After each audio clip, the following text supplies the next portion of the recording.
What should have been a historic night for Canada suddenly turned into one of the most shocking moments of the World Cup.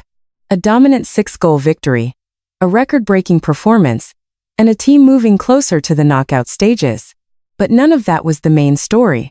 Instead, fans inside the stadium and millions watching around the world were left stunned after a horrifying injury forced the match to a standstill, triggered emotional scenes on the pitch, and even led broadcasters to refuse showing replays. And as tensions exploded between players and coaching staff, the night quickly descended into chaos.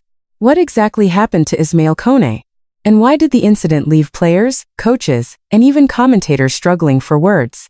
Let's take a closer look. Canada entered the match against Qatar knowing a victory would put them in a strong position to reach the knockout stages. From the opening whistle, they looked determined to make a statement. The breakthrough came when striker Ismael Kone found the back of the net from close range, giving Canada an early advantage. The pressure continued to build, and before long, Jonathan David doubled the lead. Qatar found themselves struggling to cope with Canada's pace, movement, and relentless attacking pressure. As the goals kept coming, the result appeared all but settled. But then everything changed. Midway through the match, Canadian midfielder Ismael Kone became involved in a challenge with Qatar's Assim Madibo. At first, it looked like another routine collision. Seconds later, however, the atmosphere inside the stadium completely shifted. Players from both teams immediately reacted with visible shock. Several raised their hands to call for medical assistance. Others turned away, unable to watch. It quickly became clear that this was no ordinary injury. Medical teams rushed onto the field as Kone lay on the ground in severe pain. The match was stopped for an extended period while doctors worked to stabilize him. The seriousness of the situation became even more apparent when television broadcasters made the unusual decision not to show replay footage of the challenge. ITV co-commentator Andros Townsend summed up the mood perfectly. "I'm lost for words. To be honest. For many watching, that statement said everything." As Kone was eventually placed on a stretcher, the entire stadium watched anxiously. In an emotional moment, the Canadian star waved to supporters as he was carried off the field. But concern remained written across the faces of players, coaches, and fans alike. While medical staff cared for Kone, emotions on both sides began to spill over. Assim Madibo was shown a red card for the dangerous challenge. The Qatar midfielder appeared devastated by what had happened and reportedly left the field in tears. But that did little to calm the anger within the Canadian camp. Head coach Jesse Marsch and several Canadian players were furious. As tempers flared, a confrontation erupted between members of both benches.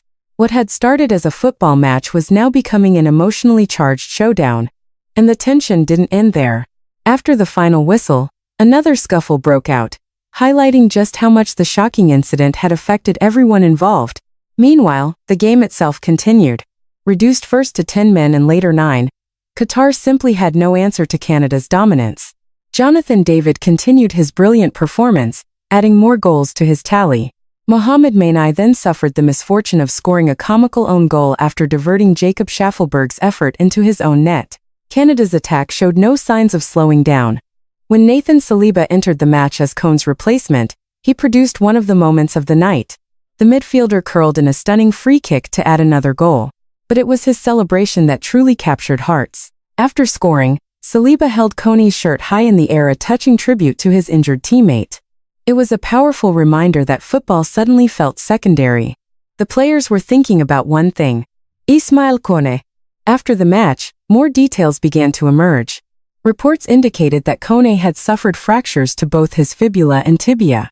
Following initial treatment in the dressing room, he was rushed to hospital for further examinations and surgery. In a remarkable display of sportsmanship, Assim Madibo later visited the Canadian dressing room to personally apologize. But perhaps the most emotional comments came from Canada head coach Jesse Marsch. Speaking after the game, Marsch revealed just how disturbing the incident had been. He admitted that he could actually hear the bones snap during the challenge. The coach then delivered a heartfelt message about the midfielder. He described Kone as a wonderful young player with a bright future ahead of him and acknowledged how significant the loss would be for the team. Yet Marsch remained optimistic. He promised that Kone would receive the best medical care possible and expressed confidence that the midfielder would recover and return stronger. In the end, Canada celebrated a historic World Cup victory and moved a major step closer to the knockout rounds. The scoreboard read 6-0. The crowd celebrated. Records were broken. But long after the goals are forgotten, this match will likely be remembered for something else: a terrifying injury, raw emotion, exploding tensions, and a football community coming together in support of one player. As Ismael Kone begins the road to recovery, fans around the world will be hoping for positive news in the days ahead. What are your thoughts on the incident? Should the challenge have resulted in a harsher punishment? And can Canada continue their impressive World Cup run without one of their key midfielders? Let us know in the comments, and don't forget to like, subscribe, and turn on notifications for more breaking football news from around the world.